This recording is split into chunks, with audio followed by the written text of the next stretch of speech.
ঢাকা বিশ্ববিদ্যালয় কেন্দ্রীয় ছাত্র সংসদ নির্বাচন ডাকসু এবং হল সংসদ নির্বাচনে ভোট গ্রহণ সকাল থেকে শুরু হয়েছে। সকাল ৮টা থেকে যারা ভোটার রয়েছেন তারা প্রবেশ করতে পারছেন ভোট দিতে, এবং এরই মধ্যে কিন্তু যারা ভোটার রয়েছেন তারা সুষ্ঠু পরিবেশেই ভোট দিয়ে তারপরে কেন্দ্র থেকে বের হতে পারছেন। আমরা দেখছি যে ঢাকা বিশ্ববিদ্যালয়ের যে হল সংসদের যেই কুয়েত মৈত্রী হল এবং বঙ্গমাতা ফজিলাতুন্নেসা হলের যে শিক্ষার্থীরা রয়েছেন, যে ভোটাররা রয়েছেন, তারা ঢাকা বিশ্ববিদ্যালয় ক্লাবের যে কেন্দ্র, এই কেন্দ্রে কিন্তু ভোট দিতে প্রবেশ করছেন।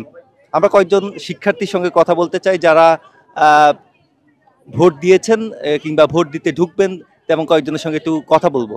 আসলে ডাকসুর আমেজটা এমন হয়েছে যে আমাদের মনে হচ্ছে ঈদ ঈদ ফিল হচ্ছে, আর এইটাই আমার জীবনের প্রথম ভোট। আমি জাতীয় নির্বাচনেও কখনো ভোট দেই নাই, তো সব মিলিয়ে খুবই ভালো লাগছে।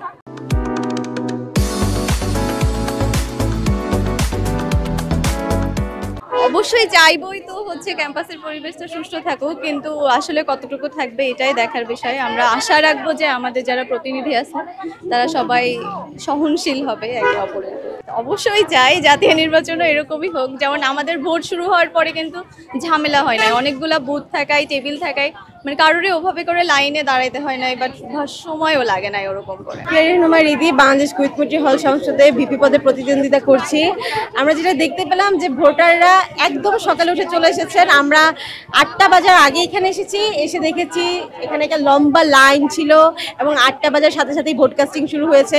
এবং আমাদের মনে হচ্ছে যে শিক্ষার্থীদের যে পরিমাণ উৎসাহ, হয়তো দুপুর বাজার আগেই হয়তো 80% ভোট কাস্ট হয়ে যেতে পারে। আমরা এখনো পর্যন্ত কোনো সংখ্যা দেখছি না, আমরা আশা করছি যে সারাদিন এই অবস্থায় বিদ্যমান থাকবে। খুবই ভালো লাগছে, এটা আমার জীবনের প্রথম ভোট তো, এবং সেটা ডাকসু হওয়ায় আমার খুবই ভালো লাগছে। বলা যায় না, কারণ এক একজনের অভিমত এক এক রকম, তবে আমি প্রত্যাশা করব যে আমি যাদের ভোট দিয়েছি তারা যাতে জয়যুক্ত হয়। আমি প্রত্যাশা করব তারা তাদের দায়িত্ব ঠিকভাবে, যারা নির্বাচিত হবেন তারা তাদের দায়িত্ব যাতে ঠিকভাবে পালন করুন, এটাই চাই আমি। যদি এবং তাদের কাজে স্বচ্ছতা এবং জবাবদিহিতা বজায় রাখুক, এটাই প্রত্যাশা আমার, আর কিছু না। সকালে আমাদের হল থেকে আমরা এসেছি 7:40-এর বাস ছিল, তো 7:40-এর বাসে এসে আমাদের প্রায় 25 থেকে 30 মিনিট দাঁড়িয়ে থাকতে হয়েছে, তারপরে ভোট কেন্দ্রে প্রবেশ করতে পেরেছি। ভিতরে কোনো জটিলতা না, ভিতরে কোনো জটিলতা নেই, এবং বাইরে থেকে যেমন ভিড় দেখা যাচ্ছে ভিতরে এরকম ভিড়ও নেই। অনেকগুলা ভোট দেওয়ার অনেকগুলো জায়গা করা হয়েছে, তো কোনো তেমন ভিড় নেই। মানে ভোট তো দিয়েছি, কিন্তু আসলে সদস্য পদপ্রার্থী তো অনেকজন, তো আমি যাদের নাম মনে করে গিয়েছিলাম আমি ভুলে গেছি অনেকগুলা, তো তারপরে নাম পড়ে পড়ে একটু আমার সময় লেগেছে আর কি। আর 2 জনের নাম আমি ভুলে গেছি, আমি দিতে পারিনি। মৈত্রী হল থেকে আসতে কোনো সমস্যা হয় নাই, কারণ বাস সবসময় আসা যাওয়ার মধ্যে আছে। আমরা ফার্স্ট বাসেই আসছি, আর এখানের পরিবেশ ভিতরে ভালো, সবকিছুই সুন্দর আছে, কিন্তু সমস্যা হচ্ছে ওই যে কালির যে ব্যাপারটা, যে কালিটা দেওয়া হয়েছে ওটা একটু ছড়াই যাচ্ছে। যদি যখন বলতেছে একটু তাড়াতাড়ি করেন, অনেকে লাইনে দাঁড়ায় আছে, তখন কি হচ্ছে, তখন মানে তাড়াহুড়া করতে গিয়ে আমার একটা ফ্রেন্ড এরকম করে ফেলছে যে একটু মানে কালি ছড়াই ফেলছে, তো এটা তার ভোটটা গণনা হবে না। তো এরকম সমস্যা ফেস করা হচ্ছে। আবার আরেকটা সমস্যা হচ্ছে যে আমরা যেই রুমে দিয়েছি ওই রুম থেকে আমাদের ব্যালট নিয়ে আরেকটা রুমে গিয়ে জমা দিতে হচ্ছে। মানে আমাদের মৈত্রী হলের এটা হয়েছে, আমি যেটা দেখছি 2টা রুম, এক রুমে আছে, ওই রুমের ওরা ওখানেই দিচ্ছে, আর আমরা অন্য রুম থেকে এসে ওখানে দিয়েছি। এছাড়া আলহামদুলিল্লাহ আর কোনো সমস্যা নেই। আপনারা লাইনে কতক্ষণ দাঁড়িয়ে থাকতে হয়েছে? আমরা যেহেতু ফার্স্ট আওয়ারে ভোটটা দিয়েছি, আমরা লাইনে এখানে ছিলাম 10 মিনিট, যেহেতু আমরা 8টা বাজার আগেই আসছি, আর ভিতরে ঢোকার পরে লাইনে অপেক্ষা তেমন করাই লাগে নাই, মানে 2-3 মিনিট। এটা আমার লাইফের ফার্স্ট ডাকসু ছিল, আবার পরবর্তীতে পাবো কিনা এটাও জানি না।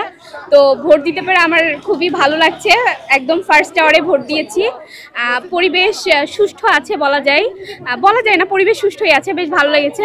তবে আমার 2টা বিষয় একটু দৃষ্টিকটু লেগেছে বা অভিযোগও বলতে পারেন। একটা আমরা যে রুমে ভোট দিয়েছি, মানে পেপারে যে ক্রস মার্ক বা এটা যে রুমে দিয়েছি, পেপারটা গিয়ে আমাদেরকে আরেকটা রুমে ব্যালট বক্সে ফেলতে হচ্ছে। মানে আমরা যেই রুমে ভোটটা দিয়েছি সেই রুমে ব্যালট বক্স নাই। জানি না এটা ঠিক কেন, এটা হয়তো বা কোনো প্রকার মানে মিসম্যানেজমেন্টও হতে পারে। চাইলে 2টা ব্যালট বক্স রাখতে পারতো, এটা আরও সুষ্ঠু হতো, কাজটা তাড়াতাড়ি হতো। আর আরেকটা আমাদেরকে যে পেন দেওয়া হয়েছে ওখান থেকে, যে পেন দিয়ে ক্রস দিতে বলা হয়েছে, ওই পেনটা ছিল জেল পেন। তো ওই পেন দিয়ে যখন আমরা ক্রস দিচ্ছি আমাদের ক্রসটা ছড়িয়ে গোল হয়ে যাচ্ছে। যাচ্ছে, মানে নির্দিষ্ট যে ঘর ওই ঘরের বাইরে চলে যাচ্ছে। তো এরকম হলে তো ওই ভোটটা কাস্ট হবে না, তাহলে ভোটটা নষ্ট হচ্ছে। তো এই বিষয়গুলা আমার কাছে একটু দৃষ্টিকটু লেগেছে।